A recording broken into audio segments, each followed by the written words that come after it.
요한복음에 보면은 7가지 아주 특별한 기적이 나타나 있습니다. 오늘 우리가 보게 될 물로 포도주를 만드는 기적, 또 4장에 보면 왕의 신하의 아들을 치유하는 기적이 나오고요. 또 5장에 보면은 38년 된 병자를 치유하는 기적이 나오고, 6장에 보면은 우리가 잘 아는 오병이어의 기적이 나옵니다. 또 6장 오병이어의 기적 뒤에 보면은 무리를 걸으신 그런 사건도 나오고요. 9장에 보면은 소경을 치유하는 사건도 나옵니다. 11장에 보면은 나사로를 살리시는 사건이 나옵니다. 요한복음은 사도 요한이 약 90세쯤 되었을 때에 기록한 편지입니다. 그렇기 때문에 마태복음, 마가복음, 누가복음을 다 보고 난 뒤에 기록을 했습니다. 오늘 제가 말씀드린 이 7가지의 기적 중에서 마태복음, 마가복음, 누가복음에는 나타나지 않은 5가지의 기적이 요한복음에 등장을 합니다.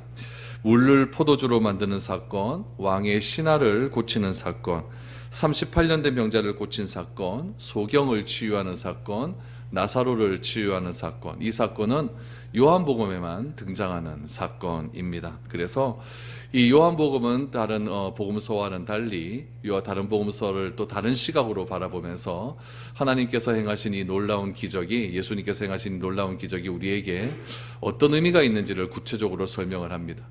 마태마가 누가복음에는 이런 여러 가지 사건의 그런 특별한 일들을 기적이라고 하는 말로 표현을 합니다. 그런데 요한복음에는 이 기적을 무엇이라고 표현하냐면은 표적이라고 표현합니다. 기적과 표적은 조금 다른 의미를 가지고 있습니다. 이 기적이라고 하는 것은 하나님께서, 예수님께서 행하신 그 능력에 초점을 맞추고 있습니다. 그래서 예수님께서 여러 가지 일들을 행하시고 또 여러 가지 병자를 고치셨는데, 그 고치신 예수님의 능력을 강조하는 것이 기적이라고 한다면, 이 표적이라고 하는 것은 무엇이냐면은 그 능력 뒤에 감추어진 의미입니다. 왜 예수님께서 이러한 일들을 행하셨는가? 그 행하시고 난 그것에 대한 진정한 의미는 무엇인지를 우리에게 알려주는 그런 것을 이 표적이라고 이야기합니다. 그래서 이 표적이라고 하는 것은 그 기적 자체의 의미를 두기보다는 기적을 통해서 다른 뜻이 내포되어 있음을 우리가 조금 발견할 수 있어야 됩니다. 오늘 본문에 등장한 이 물이 포도주가 되는 이 사건도 요한복음에 보면 이 표적이라고 소개를 하고 있는데, 이 물이 포도주가 되는 이 사건을 표적이라고 이야기하는 이유는 무엇이냐면은 단순히 이 물이 포도주가 된 그런 한 예수님의 능력을 나타내는 것이 아니라 그 속에서 발견되어져야 될 또 감추어진 일들, 예수님의 일들이 있다는 것을 우리가 발견할 수 있어야 됩니다. 그래서 오늘 이 예수님 요한복음에 나타난 이 첫 번째 표적인 가나의 혼인잔치에서 물로 포도주로 바꾼 이 표적을 통해서 우리에게 또 어떤 의미가 있는지를 한번 살펴볼 수 있기를 원합니다. 먼저 1절, 2절 말씀을 한번 보시죠. 사흘째 되던 날 갈릴리 가나에 혼례가 있어 예수의 어머니도 거기 계시고 예수와 그 제자들도 혼례의 청함을 받았더니 라고 말합니다. 사흘째 되던 날, 무엇부터 사흘째 되냐면은 우리 그 1장 마지막에 보면 예수님께서 제자를 부르지 않습니까? 나다나엘을 부르지 않습니까? 그 일이 있은 후 3일째 되는 날입니다. 그러니까 만 3일이 아니라 3일째 되는 날입니다. 하루가 지나고 이틀이 지나고 3일째 되던 날에 갈릴리 가나에 혼례가 있다라고 말합니다. 갈릴리 지역에 이제 가나라고 하는 도시가 있으니까 예수님께서 갈릴리 지방에서 이제 나다나엘과 이렇게 만나고 빌립과 만났던 그런 사건과 그리 멀리 떨어져 있지 않는 그런 지역에서 있었던 사건임을 알게 됩니다. 내용은 굉장히 간단합니다. 갈릴리 가나에서 열린 혼례 결혼식이 있었습니다. 그런데 이 결혼식에 누가 초대를 받았냐면은 예수의 어머니도 계셨고 예수와 그 제자도 혼례에 참여를 했다라는 것으로 보아서 이 혼례는 예수님과 또 마리아와 굉장히 가까운 친척의 혼례인 것으로 그렇게 추측이 되어지고 있습니다. 이스라엘의 이 혼례 예식의 그런 전통적인 방법은 이 포도주가 굉장히 중요합니다. 그래서 이 포도주는 그 혼례 잔치하는 데 있어서 흥을 돋구고 많은 사람들에게 또한 또 기쁨을 줄 수 있는 그런 귀한 도구이기 때문에 이 포도주가 이 혼례 잔치에서 떨어지게 되면 굉장히 그것은 결례로 받아지는 그런 때였던 것입니다. 근데 이 혼례 잔치에서 포도주가 떨어졌던 그런 상황이 발생하게 되었고, 이런 상황 속에서 예수님의 어머님이 알고 계시고 지금 예수님과 상의하는 장면이 오늘 본문에 이제 등장을 하게 됩니다. 이로 볼 때 예수님의 어머니는 이 결혼식에 깊이 관여하고 있었던 것으로 알게 되는 거죠. 그냥 단순히 나와 별로 가깝지 않은 친척의 결혼식이라고 한다면은 내가 혼주로서 뭐 포도주가 떨어지든지 말든지 그거 별 상관이 없는 것 아니겠습니까? 그런데 어머니가 이 혼인잔치에 포도주가 떨어졌다는 사실을 알고 그것을 해결하려고 하는 그런 것으로 보아서 이 혼례잔치는 이 마리아 측 친척과 굉장히 관련이 있는 그런 혼례였음을 우리는 알게 됩니다. 예수님의 어머니가 예수님에게 이 포도주가 다 떨어졌다라고 이렇게 이야기를 하게 되죠. 그랬더니 4절에 보니까 예수님께서 좀 냉정한 대답을 하십니다. 4절에 보시면 여자여 나와 무슨 상관이 있나이까 내 때가 아직 이르지 아니하였나이다 라고 말합니다. 어머니 보고 뭐라고 이야기하냐면 여자여 이렇게 얘기합니다. 우리나라 사회에서 엄마 보고 여자여 이러면 이거는 뚫어 맞습니다. 그러니까 우리나라 사회에서는 어머니 보고 여자여 이러면 큰일 나는 거죠. 그렇죠? 근데 그 당시 사회에서 여자여라고 하는 말은 헬라어로 귀나이라고 하는 말인데 통상적으로 여인을 일컫는 말입니다. 그래서 여인을 일컬을 때 통상적으로 이 여자여 귀나이라고 하는 말을 많이 사용했습니다. 예수님께서 십자가상에서도 우리 사랑하는 제자 요한에게 이게 어머니를 부탁하면서 이 여자를 우리 어머니를 잘 부탁한다라고 이렇게 말을 하지 않았습니까? 여기서 중요한 것은 이 여자여 이 말이 중요한 것이 아니라 4절 하반절에 보니까 뭐가 중요하냐면은 내 때가 아직 이르지 아니하였나이다. 이 때라는 말이 굉장히 중요합니다. 그렇다면 예수님께서 말씀하신 이 때라고 하는 말, 이 시간이라고 하는 말이 도대체 언제이길래 지금 어머니는 포도주 떨어졌다고 아들한테 와가지고 포도주가 떨어졌다 어떻게 하면 좋겠노? 이렇게 얘기했더니 이 아들이 하는 얘기는 여자여 그게 나하고 무슨 상관이니까 내 때가 아직 이르지 아니하였나이다. 이 때에 대한 말씀을 왜 하셨을까요?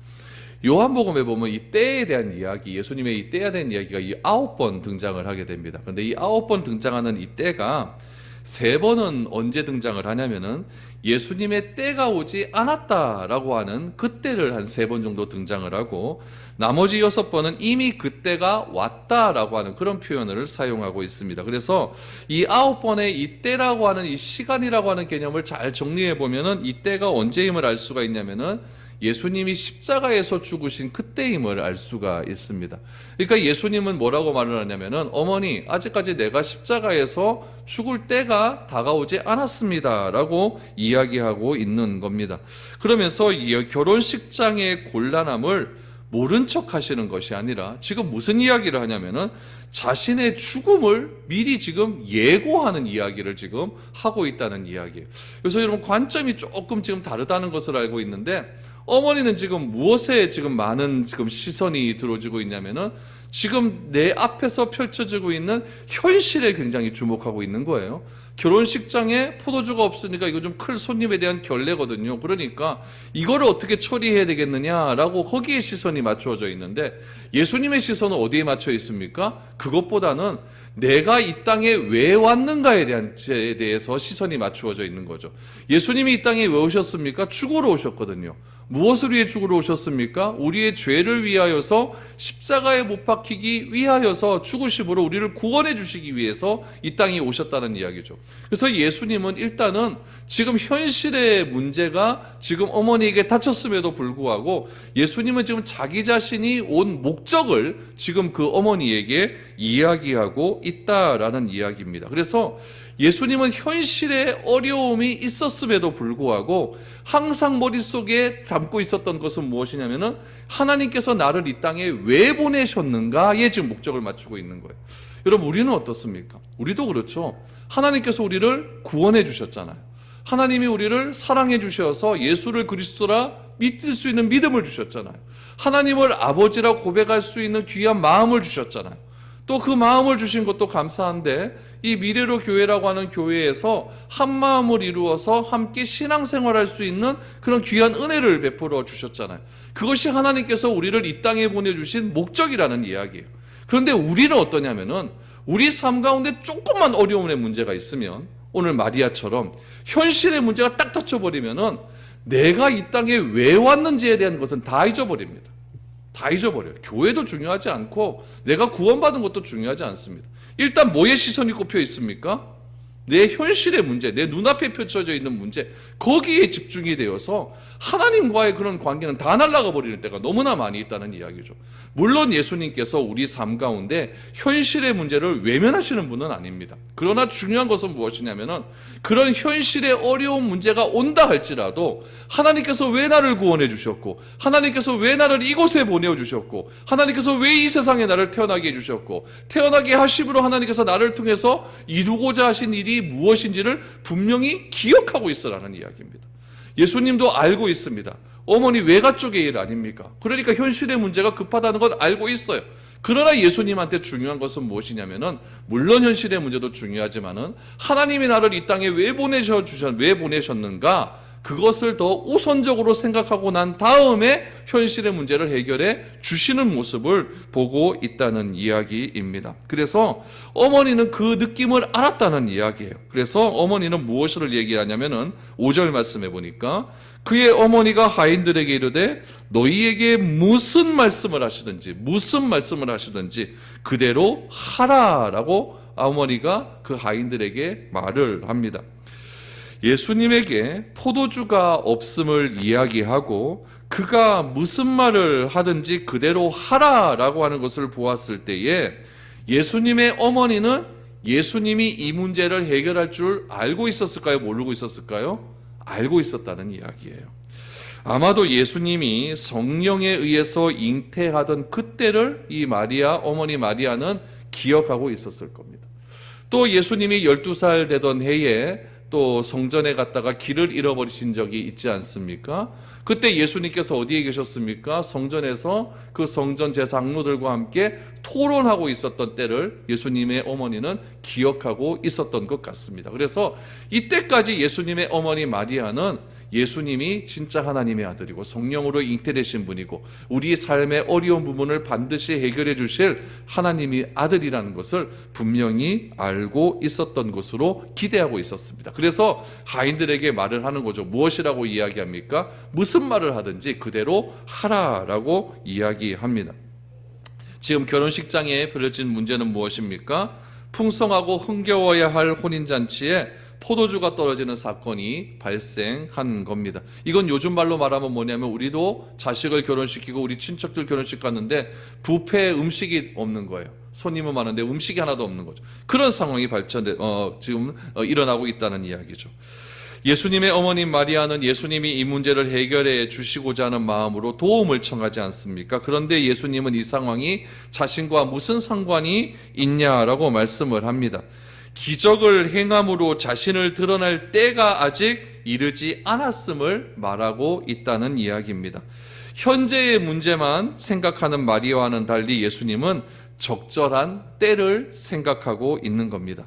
예수님은 문제가 아니라 누구를 먼저 생각하냐면 하나님을 먼저 생각하시는 거죠. 당장이 아니라 적절한 때를 먼저 생각하고 있다는 거예요.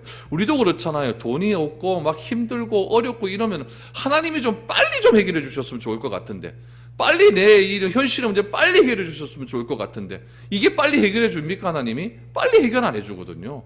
내가 기도하면 당장 뭐 통장에 돈이 꼽히는 것도 아니고 이게 빨리 해결이 되는 것들 아니거든요. 지금 예수님이 오늘 본문의 상황이 바로 그런 상황이라는 이야기죠. 우리 가운데 있는 여러 가지 문제들이 있습니다. 그때 우리에게 필요한 것은 문제가 아니라 무엇을 먼저 생각하라고요? 하나님을 먼저 생각하라는 이야기예요. 왜 하나님께서 나에게 이런 어려움을 주셨을까? 그 하나님을 먼저 생각하라는 이야기입니다.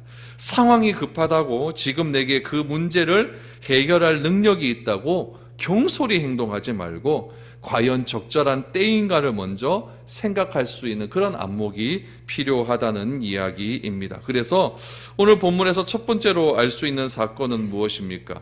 문제보다 중요한 것은 무엇이다? 하나님의 시간이라는 이야기예요.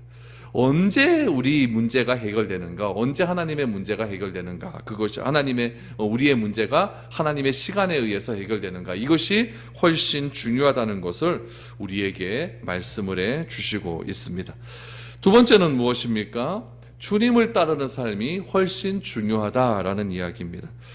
6절과 7절 말씀해 보니까 예수님께서 가인들에게 이러한 명령을 내리시죠. 거기에 유대인의 정결 예식을 따라 두세 통 드는 돌 항아리 6이 놓였는지라 예수께서 그들에게 이르시되 항아리에 물을 채우라 하신즉 아기까지 채웠다라고 이야기합니다. 이 항아리는 어떤 항아리냐면은 포도주를 담그는 항아리가 아닙니다. 포도주를 담그는 항아리가 아니라 손님들이 이렇게 자기 집에 방문을 하게 되면은 일단 바깥에 들어오니까 더럽지 않습니까? 그래서 유대인들은 몸을 깨끗하게 씻어야 되거든요. 그래서 집에 일단 들어오거나 어떤 유대인의 어떤 공동체에 들어오게 되면은 하인들이 발을 씻겨주고 손을 씻겨주는 의식을 행합니다. 그러니까 발 씻겨주고 손 씻겨주는 그런 항아리라는 이야기예요. 그 항아리가 6개 있었다는 것은 그만큼 손님이 많이 왔다는 이야기겠죠. 한 15리터쯤 되는 것으로 이렇게 추정이 되는 그런 항아리입니다. 집주인은 이 잔치를 위해서 틀림없이 항아리를 다른 집에서 빌려왔을 것입니다. 집에서는 이렇게 많은 항아리가 필요 없잖아요. 그렇죠? 그러니까 혼례잔치에 손님이 많이 올 것으로 예상을 해서 이렇게 항아리를 빌려왔다라는 이야기죠. 여러분, 이스라엘에는 굉장히 물이 귀합니다. 물이 귀하기 때문에 이 15리터 정도 되는 양의 물을 길러서 이렇게 다시 붓고 이러는 것이 굉장히 여러분 쉬운 일이 아니었습니다. 그런데 8절 말씀에 보니까 무엇이라고 나와 있냐면은 하인들은 물을 채웠다라고 나와 있고 물을 떠서 연회장에게 갖다 주라는 명령에 순종해서 갖다 주었다라고 이야기를 합니다. 연회를 주관하던 연회장이 하인들이 가져온 물을 보고 놀라기 시작을 합니다. 9절과 10절을 보십시오. 연회장은 물로 된 포도주를 맛보고도 어디서 났는지 알지 못하되 물떠온 하인들은 알더라. 연회장이 신랑을 불러 말하되 사람마다 먼저 좋은 포도주를 내고 취한 후에 낮은 것을 내거늘 그대는 지금까지 좋은 포도주를 두었도라 하니라 라고 말합니다. 굉장히 질이 좋은 포도주로 변했다라고 성경은 말합니다. 그곳에 모인 사람들은 신랑을 불러 어찌 좋은 포도주를 나중에 주었냐라고 묻게 되죠. 그런데 여기서 보면은 두 부류의 사람이 나오죠. 한 부류의 사람은 어떤 부류의 사람이냐면은 아는 사람입니다. 어떤 것을 아는 사람입니까? 이 포도주가 어떻게 나왔는지를 아는 사람이 나옵니다. 또 한 부류의 사람은 누굽니까? 모르는 사람이 나온다는 이야기예요. 이 포도주가 어디서 왔는지 모르는 사람이 등장을 합니다. 그러면은 아는 사람은 누굽니까? 예수님 말씀에 순종한 하인들은 알겠죠? 또 예수님의 제자들은 안다는 이야기예요. 하인들과 제자들은 알았고 모르는 사람은 누구였습니까? 실질적으로 이 혼례잔치를 주관하는 연회장 그랬으니까 혼주입니다. 혼주는 모르고 또 누구도 몰라요. 그 연회장의 그 결혼식장의 주인공이었던 신랑도 모른다는 이야기예요. 정작 주인공, 그 잔치의 주인공이 되어야 될 혼주와 신랑은 모르고 들러리로 왔던, 그냥 객으로 왔던 하인들과 제자들은 이 사실을 알게 되었다라는 이야기입니다. 여러분, 이 아는 자와 모르는 자를 무엇으로 또 표현할 수가 있겠습니까? 믿는 자와 믿지 않았던 자, 신앙과 불신앙으로 나뉘어졌다라는 이야기입니다. 또 무엇으로 나뉠 수가 있겠습니까? 예수님의 이 표적에 대해서 순종한 자와 그렇지 않은 자로 나뉘어질 수 있다는 이야기입니다. 모르는 자에 속했던 연회장, 다시 말하면 이 혼주는 신랑을 부릅니다. 부르면서 그 내막을 묻게 되는 거죠. 그 당시에 일반적으로 보면 포도주를 내릴 때에 질 좋은 포도주를 먼저 낸다는 이야기죠. 우리도 그렇지 않습니까? 먼저 낼 때에 좋은 음식 먼저 내는 것 당연한 것 아니겠습니까?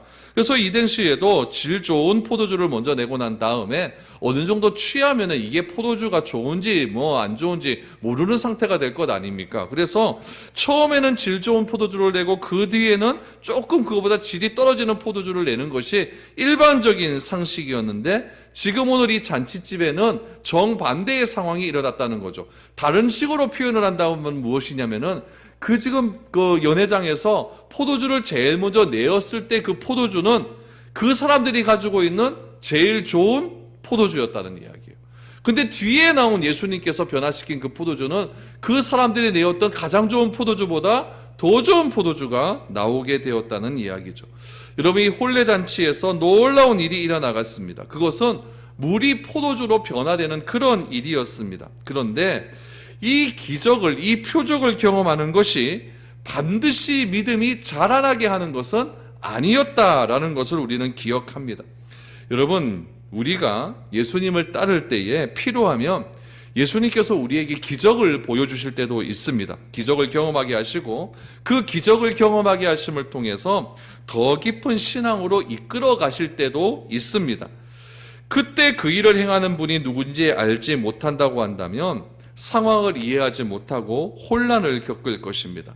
지금요, 물이 포도주로 바뀐 현장에 있었지만 그 이유를 몰라 상황을 이해하지 못하는 사람들이 굉장히 많이 있었습니다. 누굽니까? 혼주가 그랬고, 누굽니까? 신랑들이 그랬고, 그 포도주를 먹는 사람들, 그 사람들은 기적의 현장에 있었지만은 혼란만 가져왔다는 이야기예요. 무슨 말입니까?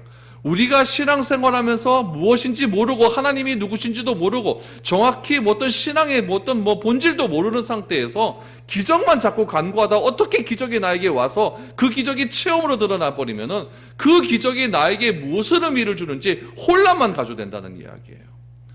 예수님이 베푸시는 기적에 대해서 그 근원을 아는 자는 어떠했을까요?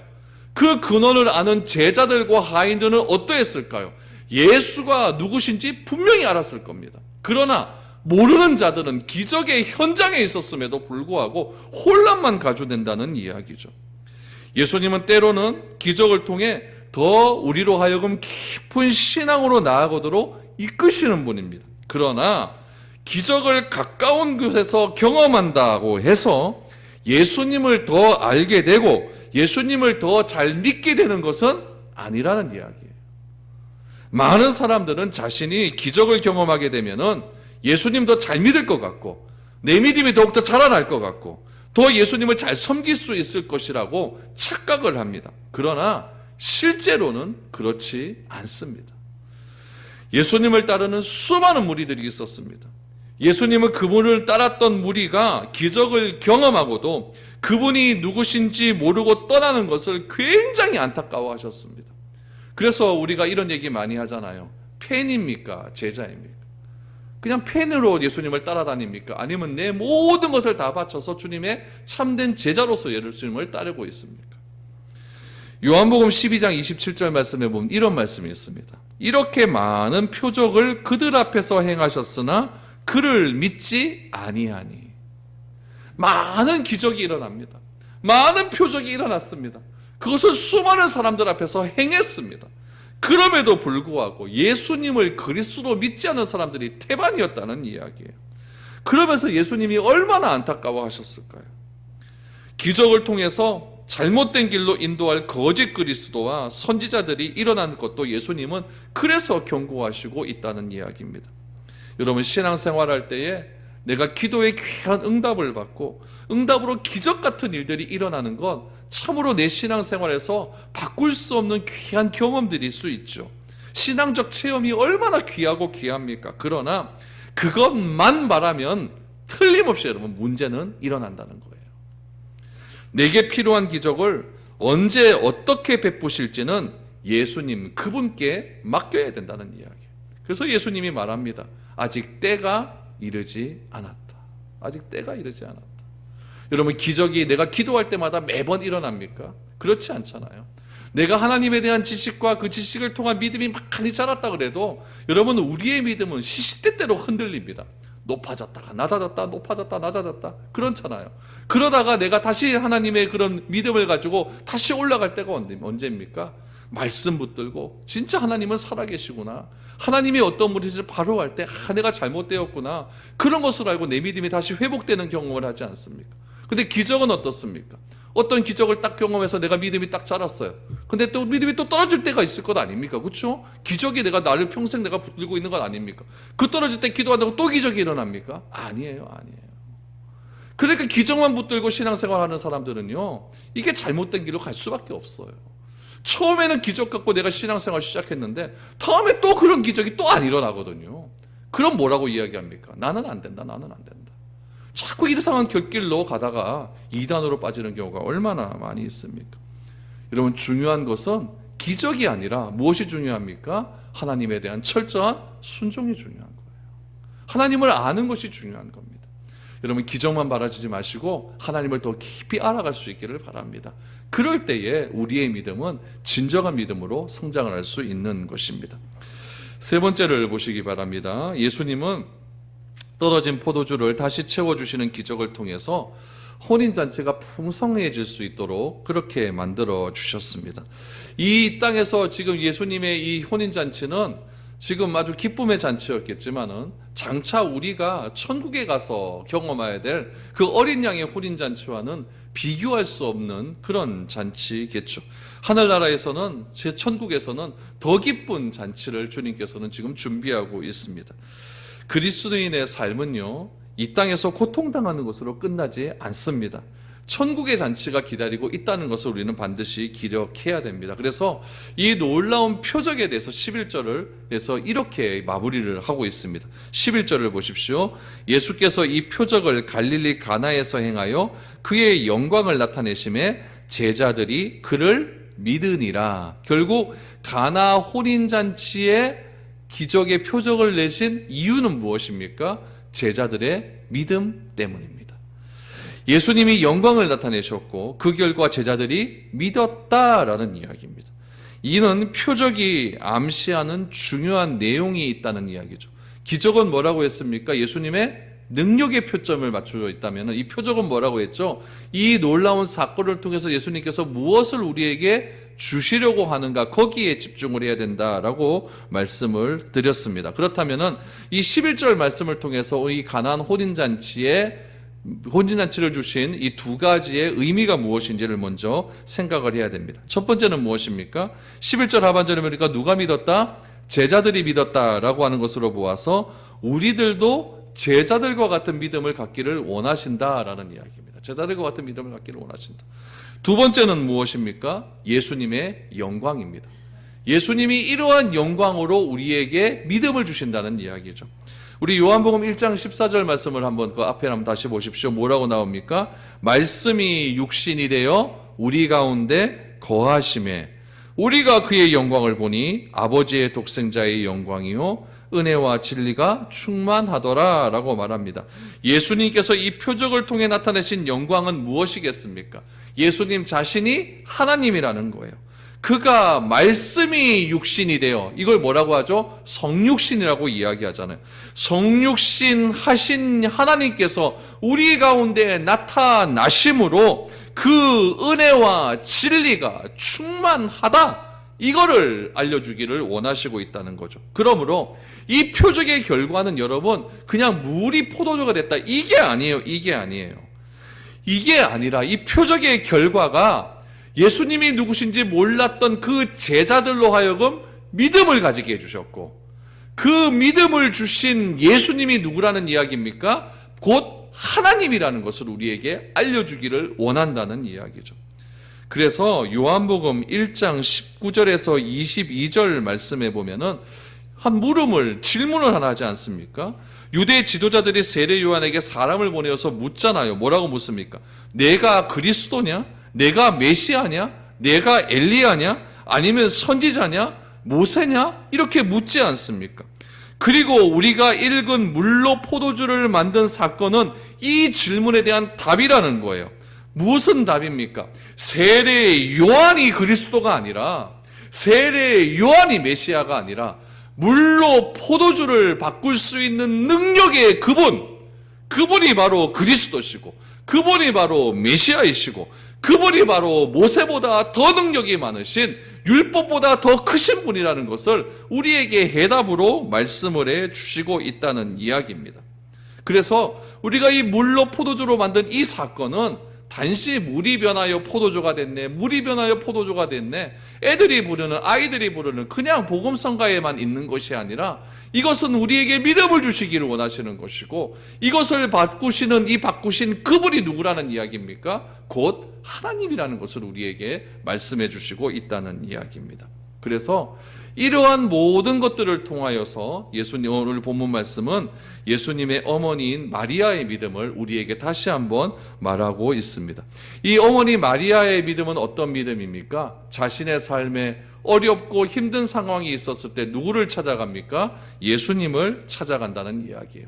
나의 상황 속에서, 나의 삶 속에서 어렵고 힘든 상황을 해결해 줄 수 있는 분은 누구밖에 없다? 예수님밖에 없다는 것을 우리에게 말을 하고 있다는 이야기죠.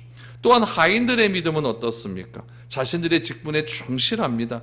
여러분, 어떻게 보면은 이 하인들이요, 항아리에 담긴 물을 이 잔치상에 갖다 줄 때에는 이건 자기 목숨을 거는 일과 같은 일이에요. 여러분, 그 혼주들과 거기서 모인 모든 하객들이 발 씻고 손 씻을 물을 이 잔치상에 딱 갖다 주었다라고 하면은 이거 완전히 하인 이거 때려 죽여도 이건 말 못하는 것 아니겠습니까? 그럼에도 불구하고 하인은 그것을 떠가 갖다 주는 거예요. 이 하인의 여러분, 이 순수한 믿음을 우리가 어떻게 해석할 수가 있겠습니까? 또한 여러분, 예수님의 어머니인 마리아와 이 하인들이 가졌던 이 예수님의 말씀에 대한 그 철저한 순종, 이 순종의 결과가 결국 제자들에게도 다가가게 되어서, 제자들은 결국 그 사건을 통하여서, 그 표적을 통하여서 믿음이 더욱더 믿음을 가지게 되었다라는 것을 우리에게 말하고 있다는 이야기입니다. 여러분, 하나님의 말씀을 믿는다는 것, 여러분 쉽지 않습니다. 그러나 우리가 하나님의 말씀이기에, 하나님은 창조주시기에 그분이 하신 말씀을 내가 단순하게 믿는 그 믿음과 순종함이 있었을 때에 우리의 삶도 물로 포도주로 바뀌어지는 놀라운 기적이 일어날 수 있다라는 이야기입니다. 사도 바울은 이 물로 포도주로 바뀌는 이 사건을 무엇이라고 말하고 있습니까? 이전 것은 지나갔으니 보라, 새 것이 되었도다.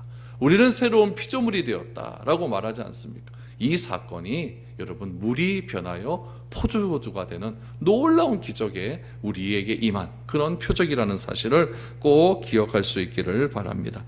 그 사건을 내가 믿고 그 믿음의 결과로 나아갈 때에 나를 통하여 하나님의 영광은 마음껏 드러날 수가 있게 되는 것입니다. 올 2020년 한 해에도 여러분, 나를 변화시켜서 새로운 피조물로 만들어주신 그 하나님의 은혜에 감사하시고, 그 하나님의 말씀에 순종하여 주시어서 여러분, 하나님의 영광이 나를 통해 아름답게 드러날 수 있는 귀한 일들이 올 한 해 일어날 수 있도록 하나님의 말씀에 순종하며 또 하나님의 믿음의 결단이 우리 가운데 날마다 날 수 있는 그런 저와 여러분들이 될 수 있기를 축복드립니다.